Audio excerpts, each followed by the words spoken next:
Welcome back, New Roots farmers and gardeners. مرحبا مرحبا بكم أيها فلاحين وزملاء الحديقة. It's the month of March, and that means that spring is on the way and most of our cold weather is behind us. نحن الآن في شهر مارس وموسم الربيع في طريقنا والجو البارد سيخفي قريبا. That also means that it's time to start thinking about pulling out the last of our winter gardens and planting warm weather crops. في هذا الوقت سوف نبدأ بترك النباتات من الشتاء ونبدأ نزرع زراعات جديدة لهذا الوقت الدافي. Let's review what is in season this spring.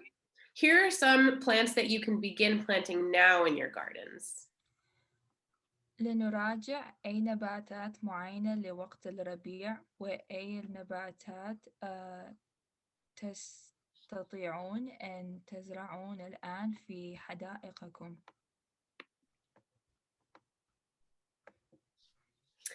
So the first one is beans. All beans are warm season crops, and there can be a lot of different varieties.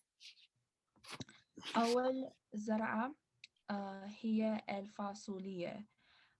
كل أنواع الفاصولية معينة للجو الدافي. Remember that some beans like to climb or grow up, so consider building a trellis. هناك كثير من الأنواع وتذكروا هناك فاصولية ينتمون بالطول فيمكن أن تبنون تشعرية ويمكن أن تشاهدون الفيديو على التشعرية. You can re-watch our trellising video from our YouTube channel. هذا الفيديو على قناتنا في يوتيوب. Cucumbers. ثاني زرعة هو الخيار. Raw cucumbers are refreshing in the hot summer or can be made into pickles. الخيار منعش في الصيف الحار أو تعملون مخلل مع. Tomatoes. ثالث زرعة هو الطماطم. Tomatoes come in all sizes and colors, and they grow slowly and are sensitive to the cold. الطماطم موجودة في كل الأشكال والألوان. هم يتنمون ببطء وحساسين للبرد.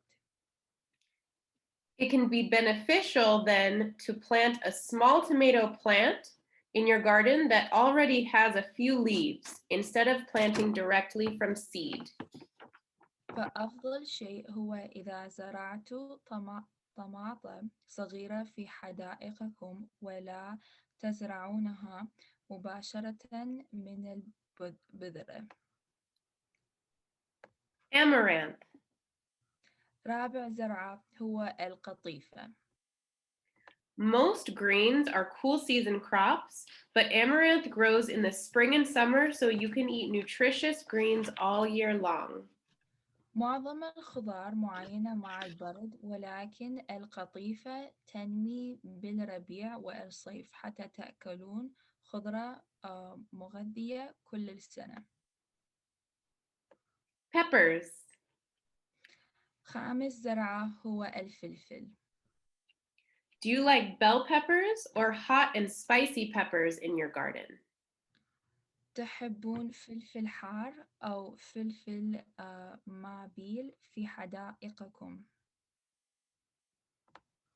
Squash. سادس زرعة هو القرع. You can plant summer squash, which will ripen quickly, like zucchini or yellow hook squash, to eat in the summer. يمكنكم أن تزرعون القرع الصيفي وهم يضجون مثل الكوسة أو القرع الأصفر حتى تأكلونهم بالصيف. Or you can choose a winter variety like pumpkin or butternut squash that grows slowly and creates a hard skin, allowing it to be saved until the fall to eat. أو تختارون نوع من الشتاء مثل اليقطين أو زبدة الفول، وهم ينمون ببطء ويجعل جلد قوي. يمكن أن ب...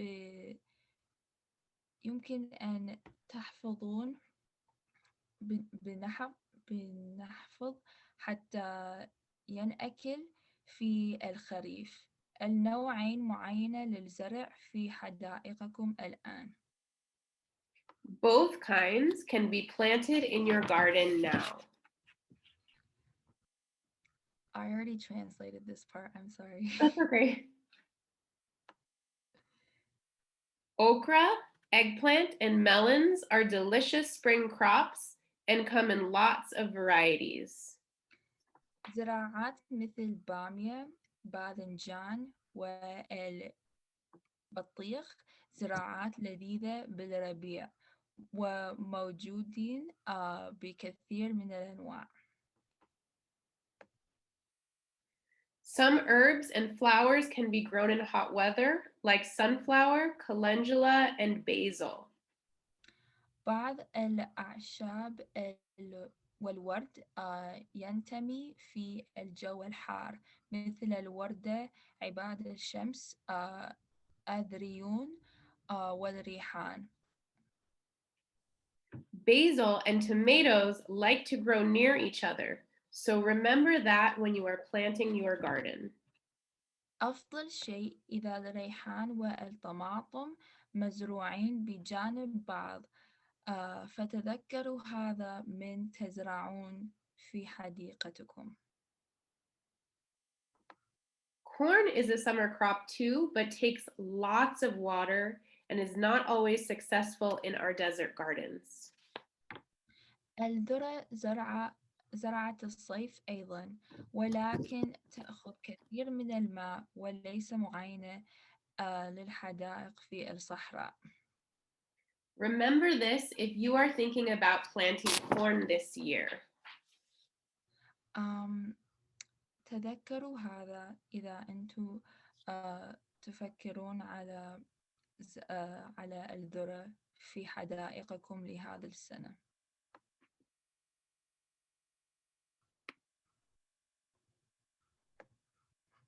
Other things to think about for a successful warm season garden is shade. وشيء ثاني لازم تذكرون هو الظل. Consider building a shade structure over your garden to protect your crops from our very strong sun and heat. It will make a big difference.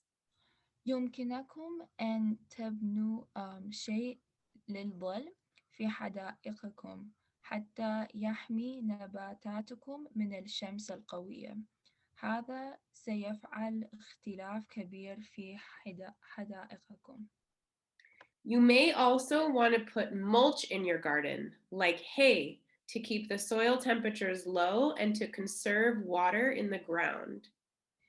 يمكنكم أن تضعون نشارة في حدائقكم مثل التبن حتى يساعد بمحافظة التربة ويحافظ على الماء في الأرض أيضاً.